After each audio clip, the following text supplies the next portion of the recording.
नमस्कार मंडळी. तुमच्या पनीरच्या भाजीला सुद्धा जर रेस्टॉरंटसारखी चव येत नसेल तर आजचा हा व्हिडिओ खास तुमच्यासाठी. या व्हिडिओमध्ये आपण अशी एक मास्टर ग्रेव्ही बघणार आहोत की ज्यामुळे तुमच्या भाजीला रेस्टॉरंटपेक्षा सुद्धा छान चव येईल. तर शेवटपर्यंत व्हिडिओ न चुकता बघा. चला तर मग रेसिपीला सुरुवात करूया. त्यासाठी सगळ्यात अगोदर कढईमध्ये तेल गरम करून घेतलं आहे, साधारण 1 छोटा चमचा.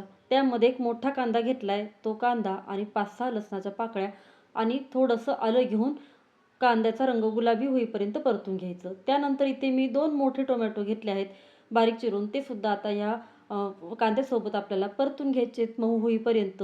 सोबतच 5-6 काजू आणि 1 छोटा चमचा मगज बी घेतले आहेत. ते सुद्धा या टोमॅटोसोबत परतून घ्यायचे. टोमॅटो मऊ झाला की आपल्याला हे थंड करून आपल्याला हे मिश्रण आहे ते वाटून घ्यायचं. आता हे कांदा टोमॅटो आपले छान परतून झाले आहेत. आता हे आपण थंड करून ते मिक्सरमधून वाटून घेऊया.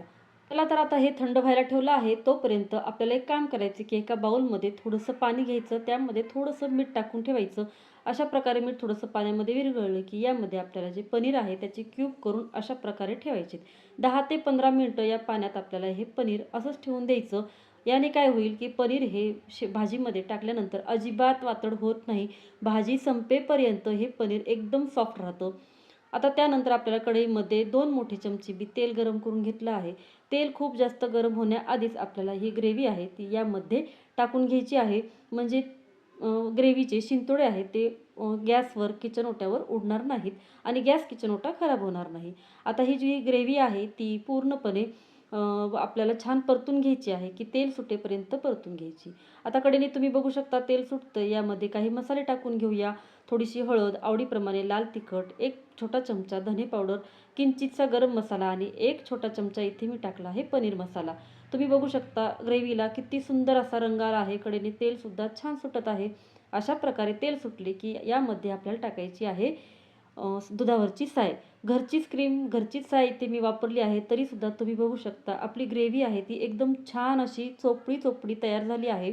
कडेने मस्त असं तेल सुटत आहे. रंग तर अप्रतिम आला आहे. अशा प्रकारची ग्रेव्ही तुम्ही नक्की ट्राय करून बघा. रेस्टॉरंटपेक्षा सुद्धा छान तुमची ही पनीरची भाजी तयार होईल आणि यानंतर तुम्ही रेस्टॉरंटपेक्षा घरच्याच पनीरच्या भाजीला नेहमी आवडीने खाल. आता तुम्ही बघू शकता कडेने मस्त तेल सुटलं. यामध्ये थोडीशी कसुरी मेथी मी टाकली आहे आणि परत एकदा परतून घेतलं आहे.